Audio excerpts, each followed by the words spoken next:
Bonjour à tous, c'est une joie de vous revoir. Et ce matin, je voudrais qu'on va parler d'un sujet qui est peut-être pas, on n'a pas forcément l'habitude, mais voilà, j'ai réfléchi, je suis tombé sur quelque chose qui était assez intéressant, et puis de fil en aiguille, les choses se sont construites. Est-ce que vous avez déjà tous conduit? Ou ceux qui ont conduit? Est-ce que vous regardez dans le rétroviseur? Sans arrêt. Est-ce que vous regardez pour rien dans le rétroviseur? Non, quelque chose. Au cas où, au cas où. Bon, c'est bien, il faut. Et aujourd'hui, on va partager quelque chose. Alors, je crois que c'est moi qui dois avoir la zapette. Oui. Hop, hop, hop, hop, hop, c'est parti de partout. Voilà. Ne te retourne pas, ce n'est plus ton affaire. Et on va aborder la femme de Lot. Alors, on va expliquer le contexte. Mais la femme de Lot, voilà, ne te retourne pas. C'est une situation qui peut être parfois particulière. On a envie de se retourner. Des fois, on a des situations, des choses, où on a envie de se remémorer, se commémorer les choses. Et au travers de l'exemple de la femme de Lot, il y a un enseignement qui est très riche pour nous, pour chacun d'entre nous, et concernant notre vie quotidienne. La femme de Lot, on la voit pas vraiment. En fait, c'est même la femme de Lot. Elle n'a même pas, dans la Bible, elle n'a même pas son prénom n'est même pas abordé. Dans la Bible, vous avez que deux versets, dans toute la Bible, deux versets qui parlent de la femme de Lot. Et on va les voir. Le contexte, ah, pétard, ouais, c'est un petit peu le bleu, pique un peu. Allez. Les hommes dirent à Lot, donc là on parle de deux anges qui sont arrivés à Sodome et Gomorre et qui comptent détruire toute la ville. Ils ont rencontré Abraham avant et Abraham lui dit, mais s'il y a au moins 10 justes, enfin 50, s'il y a au moins 10 justes, est-ce que vous sauverez la ville? Et il dit oui. Mais même là, même les 10 justes au niveau de Sodome et Gomorre, les anges ne les ont pas trouvés. Et donc, ils rentrent dans la ville. Il y a Lot qui est assis à l'entrée de la ville, donc en tant qu'ancien, en tant que conseiller, donc quelqu'un qui a une sorte d'autorité dans cette ville, excusez-moi du terme, mais complètement dépravée.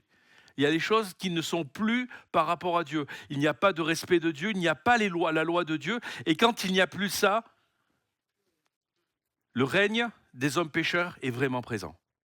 Et on rentre dans ce contexte et les hommes viennent voir Lot et lui demandent de partir. Et on va lire ce texte qui est un petit peu long. Dans Genèse 19, 12, les hommes dirent à Lot, qu'as-tu encore ici? Gendre, fils, fille et tout ce qui t'appartient dans la ville, fais-les sortir de ce lieu. Car nous allons détruire ce lieu parce que le cri de ses habitants est grand devant l'Éternel. L'Éternel nous a envoyés pour le détruire. Lot sortit et parla à ses gendres qui avaient pris ses filles. Levez-vous, dit-il, sortez de ce lieu, car l'Éternel va détruire la ville. Mais aux yeux de ses gendres, il parut plaisanter. Dès l'aube du jour, les anges insistèrent auprès de Lot en disant, lève-toi, prends ta femme, tes deux filles qui se trouvent ici, de peur que tu ne périsses dans la ruine de la ville. Et comme il tardait, les hommes le saisirent par la main, lui, sa femme et ses deux filles, car l'Éternel voulait l'épargner. Ils l'emmenèrent et le laissèrent hors de la ville. Après les avoir fait sortir, l'un d'eux dit, sauve-toi pour ta vie, ne regarde pas derrière toi et ne t'arrête pas dans toute la plaine, sauve-toi vers la montagne de peur que tu ne périsses. Lot leur dit, ô mon Dieu, voici, j'ai trouvé grâce à tes yeux et tu as montré la grandeur de ta miséricorde à mon égard en me conservant la vie. Mais je ne puis me sauver à la montagne avant que le désastre m'atteigne et je périrai. Voici, cette ville est assez proche pour que je m'y réfugie et elle est petite. Oh, que je puisse m'y sauver, n'est-elle pas petite et que mon âme vive? Et il lui dit, voici, je t'accorde encore cette grâce et je ne détruirai pas la ville dont tu parles. Hâte-toi de t'y réfugier car, car je ne suis ici, car je ne suis rien. Hâte-toi de t'y réfugier, car je ne suis rien faire, je ne. Ah, décidément, car je ne suis rien. J'ai du mal à écrire en fait. Car je ne puis, oui, oh là là, Seigneur, car je ne puis rien faire jusqu'à ce que tu sois arrivé. Et c'est pour cela que l'on a donné à cette ville le nom de Tsoar. Le soleil se levait sur la terre lorsque Lot entra à Tsoar. Lorsque l'Éternel fit pleuvoir du ciel sur Gomorre et sur Sodome et sur Gomorre du feu et du soufre de par l'Éternel. Il détruisit ces villes, toute la plaine, tous les habitants des villes et les plantes de la terre. La femme de Lot regarda en arrière et elle devint une statue de sel. C'est terrible, hein? C'est terrible. Il y a des moments où Dieu, parfois, il nous dit clairement, quitte, sauve-toi. Sauve-toi, là, ici, c'était Sodome et Gomorre sont complètement finis, c'est foutu. Ils ne pouvaient rien faire. L'attitude, la mentalité était telle que Dieu ne pouvait même plus réparer. On parle à l'époque, peut-être, vous vous souvenez de Ninive et de Jonas, mais là, c'était au-delà. Il n'y avait pas cette possibilité. Et là, il ne s'agissait pas d'un conseil, c'était vraiment un ordre divin. Et des fois, Dieu nous donne un ordre divin dans nos vies. Et la question se pose, est-ce que l'on écoute? Est-ce que l'on obéit à ces ordres-là? Il y a des situations dans lesquelles rester, c'est mourir. Alors peut-être pas physiquement, mais des fois, on ne s'en rend même pas compte immédiatement et on est peut-être même amené à mourir à petit feu. Et même quand Dieu nous appelle à sortir, parfois notre cœur reste accroché à des situations. Parfois, notre cœur reste accroché à des habitudes. Parfois, notre cœur reste accroché à des personnes. Et la femme de Lot avait entendu l'appel, on est d'accord? Elle a même fui Sodome, donc c'était bien pour elle, elle était sauvée. Mais son regard l'a trahie, et un seul geste, elle se tourne et devient une statue de sel. En fait, c'est même pas « je me tourne comme ça ». Ça a été vraiment, quand vous lisez certaines versions, c'est « je me tourne comme ça ». Ça veut dire j'ai toujours les pieds vers la direction, mais je regarde en arrière. Et cette partie-là est quand même triste quand on la voit, c'est terrible. Cette femme devint une statue de ciel. Alors, on ne va pas faire des interprétations avec tout ça, ni la destruction de Sodome et Gomorre. J'ai essayé de voir dans National Geographic parler certainement d'une météorite qui était tombée et on a constaté des poteries aux alentours vraiment brûlées à des températures très élevées qui laisseraient supposer qu'il y a eu un cataclysme à ce moment-là. Donc voilà, mais on voit vraiment que dans ce texte que j'ai repris, les anges insistèrent auprès de Lot en disant « Lève-toi, prends ta femme ». Et comme il tardait, les deux hommes le saisirent par la main. Ça veut dire, il faut vraiment vous imaginer, vous avez les deux anges, il y en a un, alors je ne sais pas, hein, vous voyez, mais il y en a un qui prend les deux filles et qui les tire, et un autre qui prend Lot et sa femme et qui les tire. C'est vraiment, excusez-moi, ils extirpent, ils enlèvent, je ne sais pas, au niveau du GIGN, c'est vraiment une extraction, c'est une intervention particulière. Mais c'est vraiment pour sauver parce que ces personnes-là sont dans une situation qui est terrible. Et là, il précisait, car l'Éternel voulait l'épargner. Et parfois, Dieu nous donne une direction claire. Dieu nous donne une direction claire. Mais, ce qu'il disait, c'est ne regarde pas en arrière, pour la femme de Lot. Pour Lot. Mais ce n'est pas un caprice de la part de Dieu. Ne regarde pas, entre guillemets, je fais des choses, ne regarde pas, ça ne te concerne pas, tu es trop petit. Non, c'est pas du tout cela. Là, c'est parce qu'il sait ce qu'il y a là-bas. Et des fois, quand on regarde à notre cœur, le Seigneur, des fois, nous dit, ne regarde pas là-bas. Parce qu'entre guillemets, je vais faire le ménage. Et il y a des zones dans notre vie où Dieu a besoin de faire le ménage. Il y a des zones dans notre vie qui a besoin d'être enlevées. Et l'Éternel le demande, entre guillemets, ne regarde pas en arrière, ne revisualise pas. Ne revisualise pas certaines situations que tu as vécues. Ne te rappelle pas peut-être de cette personne qui était bien, qui était toutes ces choses-là. Sauf que cette personne, excusez-moi, mais elle était toxique. Il y a des situations comme ça. Ça vous parle? Ah, rassurez-moi. Mais voilà, et même... Ça peut être un boulot. Le Seigneur enlève parce que dans une situation, dans ce boulot-là, on rentre, c'est bien, puis qu'on commence à s'habituer et puis on nous demande de faire certaines choses qui ne sont pas correctes. Il y a certaines attitudes, certains langages, et à un moment donné, peut-être que notre langage se modifie. Nos attitudes deviennent changeantes. Et ça peut même se traduire et peut-être notre famille ou notre entourage proche se rend compte qu'il y a quelque chose qui bouge. Il y a quelque chose qui a évolué. Et là, c'est le Seigneur qui dit, mais ne regarde pas en arrière. Ça peut être vraiment de dire, je te sors de ce job parce qu'entre guillemets, tu vas y laisser ta peau. Je te sors de ce job parce qu'à un moment donné, tu vas mourir à l'intérieur. Il y a quelque chose qui va... il va te voler cette joie. Il va te voler ces valeurs que tu as reçues. Et à un moment donné, tu vas peut-être retourner en arrière au bout d'un moment de 15 ans et tu vas te rendre compte que ces 15 ans-là, elles ne sont pas si top que ça. Elles n'avaient pas été si top que ça. Et ça, c'est un ordre du Seigneur. De toute façon, il sait qu'il faut que ces choses-là soient détruites. Parce que ça va même plus loin. À un moment donné, on ne peut plus avancer. On ne peut plus avancer parce que ces choses-là restent collées à nous. À un moment donné, c'est plus possible. Seigneur va dire à un moment donné, je ne peux pas te donner plus parce que tu es figé là-dedans. Et c'est vraiment l'exemple de la femme de Lot. Elle est restée figée parce que, c'est comme une image, elle est restée figée dans ce qu'elle était parce qu'elle ne pouvait plus avancer. Elle était coincée dans ce passé. Et quand on regarde, on peut se dire, quelle folie, quoi. Quand on voit Sodome et Gomorrhe, quand les anges sont arrivés, il y a des hommes voulaient, excusez-moi, mais les violer. Et Lot a dit, mais attendez, j'ai une meilleure idée, je vous donne mes filles vierges. Non, mais on voit toute la mentalité complètement pourrie. Et on se dit, mais pourtant, c'est le neveu d'Abraham. Enfin, c'est pas n'importe qui.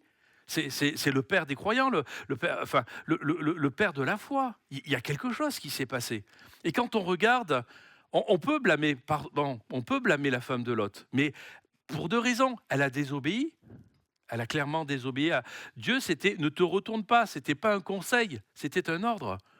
Mais à un moment donné, il y avait aussi quelque chose dans son cœur qu'elle n'avait pas laissé et qui faisait qu'elle était toujours attachée au passé, qu'elle était toujours attachée à ça. Mais elle n'était pas rattachée à des choses qui étaient agréables et plaisantes, certainement, peut-être, mais qui n'étaient pas conformes à Dieu et qui attristaient le cœur de Dieu.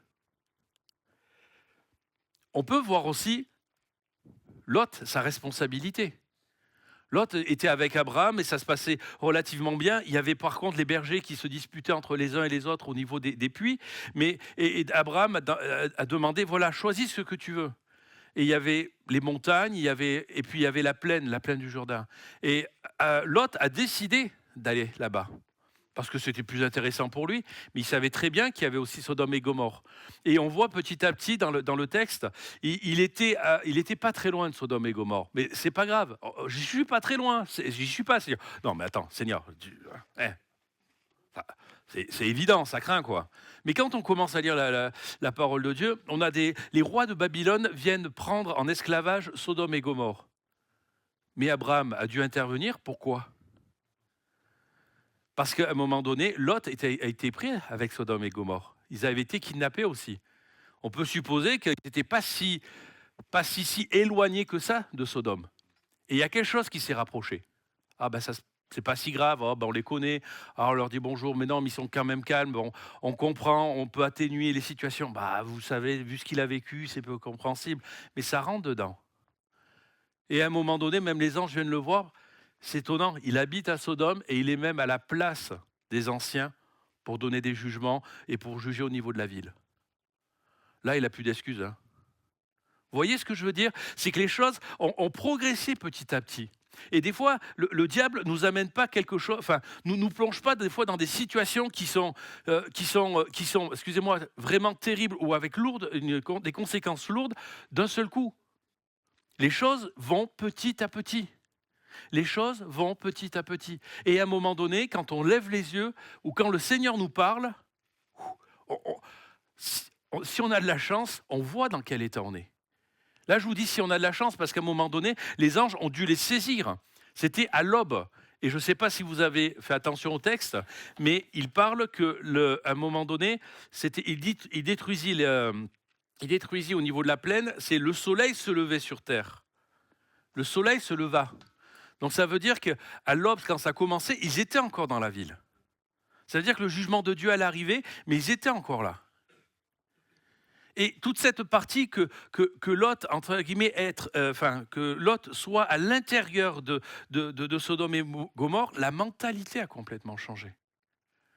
La mentalité a complètement changé. Et on ne parlera pas même pas de Lot après avec ses deux filles, où il y a eu carrément de l'inceste, mais on voit que toute cette mentalité est capable de pourrir le cœur d'un homme ou d'une femme. Mais Dieu ne nous appelle pas à changer de lieu, ou seulement à changer de lieu, mais aussi à changer de cœur. Et tu ne peux pas entrer, c'est ce qu'on a dit tout à l'heure, on ne peut pas entrer dans notre destinée, dans ce que Dieu nous a appelés à faire avec des morceaux de Sodome et Gomorrhe dans le cœur. Parce qu'à un moment donné, ça va coincer.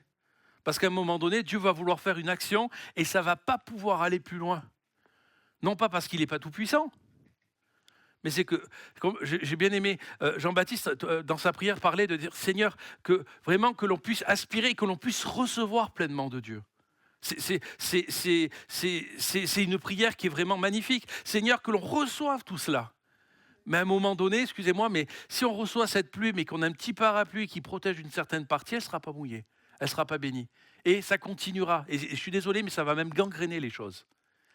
Et c'est pour ça qu'à un moment donné, il y a besoin vraiment que le cœur suive les pieds. Que le cœur peut rester là, mais nos pieds n'y sont plus. Ça veut dire que vous n'êtes plus dans cette situation, mais vous vous rappelez de ça. Ah, ben c'était bien à l'époque. Ah, mais Seigneur m'a enlevé de là, mais franchement, c'était pas si mal quand même. Mais cette personne, quand même si on enlève tous les défauts qu'elle avait, elle était, enfin, on a eu quand même des moments où c'était sympa, des moments où on a rigolé, des moments où c'était agréable. Mais à côté, cette personne-là peut même détruire notre vie et peut même détruire notre destinée. Mais c'est pas grave, on gérera, on va s'en sortir. Mais je vous garantis que ces choses-là, ces situations-là, vous n'en sortez pas indemne. Et des fois, ça prend énormément de temps pour se remettre et se rétablir de ces situations. Et parfois, ce que je disais, écoutez bien, voilà, mais sortir d'un lieu ne signifie pas toujours d'en être délivré. Il y a toujours des choses qui peuvent rester marquées. Il y a toujours, et ça demande un travail. Ça demande un travail, ça n'empêche pas d'avancer avec le Seigneur. Ça ne demande pas, Seigneur, renouvelle mon cœur, renouvelle mes pensées quotidiennement, que je reçoive ta pensée, que je sois sanctifié. Mais, et là c'est peut-être pour les jeunes, mais parfois ça ne sert à rien de vouloir retourner à des situations. Être délivré de quelque chose, ça ne veut pas dire je prends mon téléphone et puis je me souviens, ah ben ça c'était bien. Ou garder des photos, vous voyez, c'est des choses, oh, c'était top quoi. C'était vraiment bien. Mais non, cette personne, Lot, enfin la femme de Lot, elle a quitté, elle s'en était sortie, pour elle c'était ok. C'était bon. Mais le pire, c'est qu'elle est partie avec quelque chose qui est resté à rattacher. Elle est sortie, je pense qu'elle a retrouvé ses esprits, parce que quand on est dans une situation où on n'est pas forcément, où quelqu'un ne nous extirpe pas, on a tendance à vivre ça, à se nourrir de ces choses, à se nourrir de ces pensées. Mais là, il a été sorti. Mais voilà, Sodome n'avait pas quitté son cœur.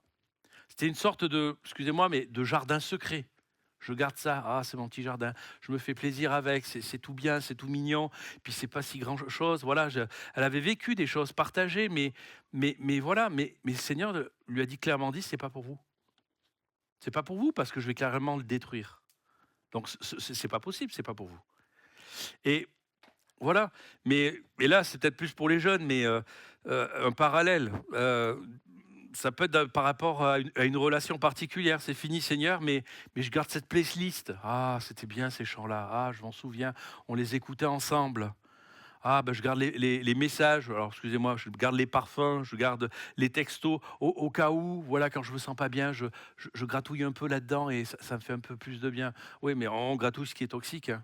On est attaché à ce qui nous détruit, on est attaché à ces choses-là et toujours prêt à faire un tour dans le passé afin de s'assurer que quoi? Que c'est toujours malsain.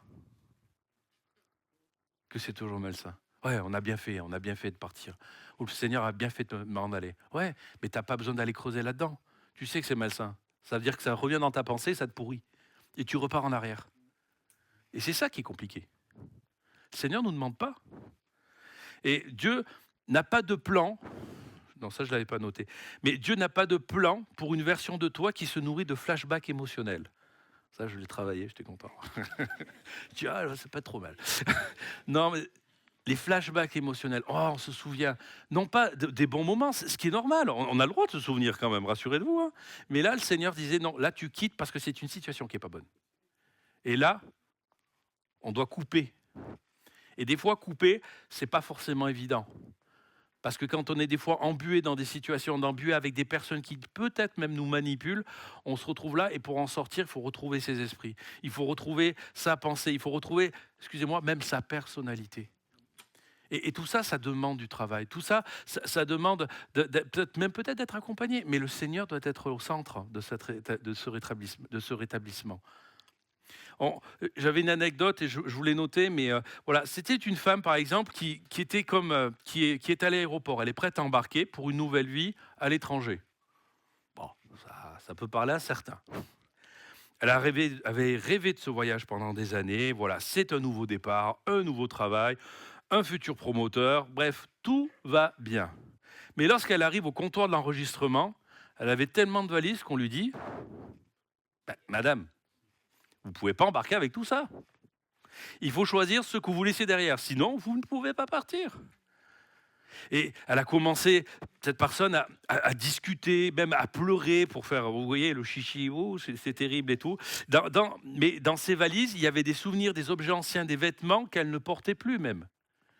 C'était plus ça, c'était souvenir, c'était ce qui lui appartenait. Je veux le garder parce que c'est à moi. Oui, mais ça sert à rien. Oui, mais enfin voilà, je regarde, c'était beau, je resnifle un petit peu, je me souviens de tout ça. Mais c'est des souvenirs, mais à l'aéroport, c'est trop lourd. Vous savez, comme la pub. Ah, mais 3 centimètres, 3 centimètres. C'est exactement ça. Ça passe pas. Il faut les enlever. Faut gérer, vous, tu te débrouilles. Et, mais voilà, avec ça, elle n'a pas su gérer tout cela. Elle n'a pas su mettre de côté ou dégager ce qu'il y avait besoin. Et finalement, à force d'hésiter, elle a manqué son vol. Et combien de fois, des fois, on rate dans la saison de Dieu, notre vol ou notre appel, à cause de bagages qu'on refuse des fois de lâcher. Je ne donne pas d'exemple, je pense que chacun en a dans la tête, mais combien de fois ça peut être? C'est ça. Elle n'était pas prête à laisser derrière elle ce que Dieu lui demandait d'abandonner. C'est un prix élevé hein, du fait de ne pas se retourner. Elle a été transformée en statue de sel. Elle a été figée. C'était fini pour elle, elle ne pouvait plus avancer. Et ce que je vous disais, c'était que la tête. Hein. Elle n'a pas retourné tout le corps, juste un petit coup en arrière. Enfin, hop, on regarde. Mais je suis devant, hein, regarde, je suis dans la direction. Ah, mais je regarde, c'est vraiment bien. Ouais, mais fais attention, des fois, quand tu marches, tu peux avoir des trous, tu peux vite tomber aussi. Mais juste un petit regard, une petite seconde, aller par nostalgie pour se rappeler juste une émotion. Ah, fait du bien. Et puis ça permet de continuer. Mais dans le monde spirituel, c'est bien plus que cela.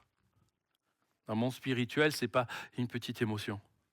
C'est je suis sorti, mais je n'étais pas prêt à lâcher. Je suis sorti de cette situation, mais je ne suis pas prêt à vouloir avancer parce que ça, excusez-moi l'expression, mais ça me colle au doigt, ça me colle à la main, j'ai pas envie de lâcher, quoi. C'est trop fort, ça fait partie de moi. Je l'ai vécu, même si c'était pas bien, il y avait quand même des choses intéressantes. Il y avait quand même des choses qui ont permis. Ce boulot, tout le monde me respectait, on rigolait. J'avais des gens avec qui je rigolais. Entre parenthèses, de choses peut-être salaces. Mais voilà, il y a ces situations qui font qu'à un moment donné, le Seigneur demande si tu veux avancer avec moi, si tu veux aller plus loin avec moi, comme je te l'ai demandé, dans ce que j'ai prévu pour toi, à un moment donné, il va falloir que tu lâches. Il va falloir que tu te laves les mains, il va falloir arrêter que ça colle. Sinon, tu ne pourras pas avancer. Ou tu avanceras, mais tu seras cloche-pied, et il y a quelque chose qui ne marchera pas. Et ce que j'avais noté, c'est, alors, Dieu ne nous appelle pas à marcher avec un cœur, alors excusez-moi, c'est une expression, même la com, on dit, mais c'est quoi ça? Un cœur mi-Dieu, mi-drama non guéri. Quand on regarde en arrière, pas en galère, quand on regarde en arrière les situations, quand on regarde ces choses-là, alors que Dieu nous dit, non, ce n'est pas pour toi, dégage ça de ton cœur, lâche ça et avance, c'est qu'il y a quelque chose qui reste attaché et s'il y a quelque chose qui n'est pas encore guéri. Excusez-moi l'expression, mais Dieu n'est pas encore suffisant dans ton cœur pour lâcher ces choses-là. Et c'est là où ça devient compliqué. Parce que clairement, c'est de la désobéissance. Et clairement, c'est quelque chose qui est dramatique. C'est peut-être pas, ça se voit pas, clairement, ça peut pas, peut-être ça ne se voit pas, mais c'est dramatique dans notre vie, dans notre cœur et dans l'avancement avec Dieu. Une statue de sel, figée, immobilisée, excusez-moi, mais inutile.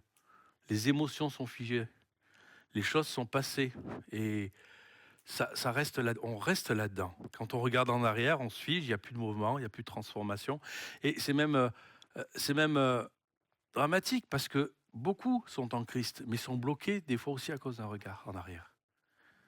On peut dire oui, mais Dieu est capable de tout, Dieu renouvelle, Dieu purifie, on est bon, on est sauvé, c'est bon. Oui, Jésus a dit sur la croix, tout est accompli. Mais est-ce que tout est accompli dans ta vie? Est-ce que c'est tout accompli dans toute ta vie, dans toutes tes émotions, dans tout ton caractère, dans tout ce que tu es toi et dans tous tes souvenirs? Et là, des fois, quand on fait une rétrospective, quand on commence à réfléchir, on sait que ce n'est pas forcément le cas dans tous les domaines.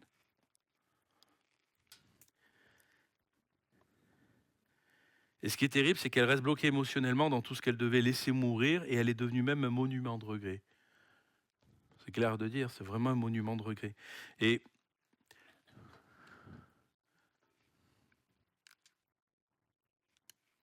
voilà.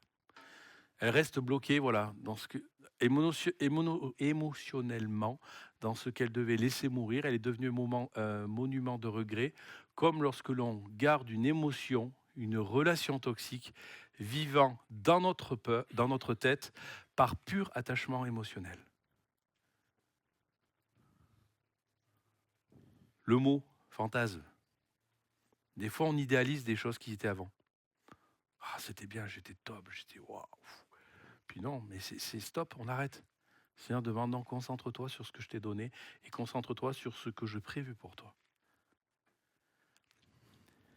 Ça, c'est aussi une œuvre du diable, hein, de vouloir nous laisser attachés, de vouloir nous laisser attachés au passé, à ce qu'on était peut-être, mais à un moment donné, le Seigneur nous dit non, arrête avec ça. Arrête. Ce sont des choses déjà qui n'étaient pas bonnes pour toi. Arrête, lâche et avance avec moi.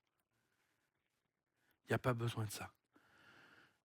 Mais c'est là où c'est étonnant, on peut même se dire, mais elle a eu un sauvetage surnaturel, et elle regarde, et elle voulait encore cette ville qui est une ville chaos, une ville dépravée. On se dit, mais qu'est-ce qu'elle avait dans la tête? Là, quand on lit, on peut se dire ça. Mais est-ce que des fois, dans notre situation, on ne peut pas se dire aussi, mais pétard, mais Seigneur l'a sauvé. Seigneur m'a sauvé, m'a guéri, m'a délivré de ces choses-là. Il m'a délivré de ces choses-là et j'y retourne. J'y retourne parce que c'est malsain, mais je dis c'est pour s'assurer que voilà. Non, mais à un moment donné, il faut quand même qu'on se rende compte de ces choses-là. Je dis pas ça pour reprocher, vous comprenez bien, hein, c'est vraiment, je parle aussi pour moi en premier, bien évidemment. Et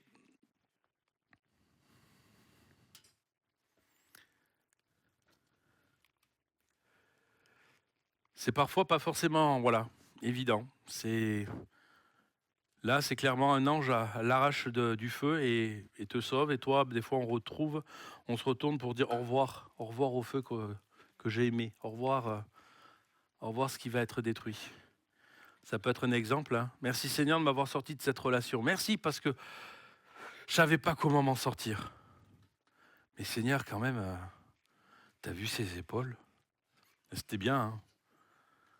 Ou Seigneur, tu as vu ses yeux-là? Tu as vu sa chevelure? Je rigole, vous fais rigoler ou sourire. Mais des fois, c'est du concret, ça. Pour rester avec cette personne-là, mais si elle n'était pas avec Dieu, notre avenir aurait été totalement différent, ou votre avenir peut devenir différent. Si on n'est pas si on n'écoute pas Dieu, si on sent qu'il y a des fois des relations qui ne sont pas bonnes, mais on se retrouve des fois coincé. Seigneur nous appelle, Seigneur nous extirpe, mais des fois, on peut rester dans ces situations et c'est dramatique. Ah Seigneur, pourquoi tu m'as abandonné? Bah, je t'ai tendu la main 10 fois. Oui, mais il était bien. Oui, ben non, je t'ai tendu la main. Ou elle était bien, excusez-moi. Et dans Luc 17, 32, c'est le deuxième verset où on retrouve la femme de Lot. C'est Jésus qui en parle, qui dit souvenez-vous de la femme de Lot. Mais il ne dit pas de façon très, très élogieuse. En ce temps-là, que celui qui sera sur le toit et qui aura ses effets dans la maison ne descende pas pour les prendre. Et que celui qui sera dans les champs ne retourne pas non plus en arrière. Souvenez-vous de la femme de Lot.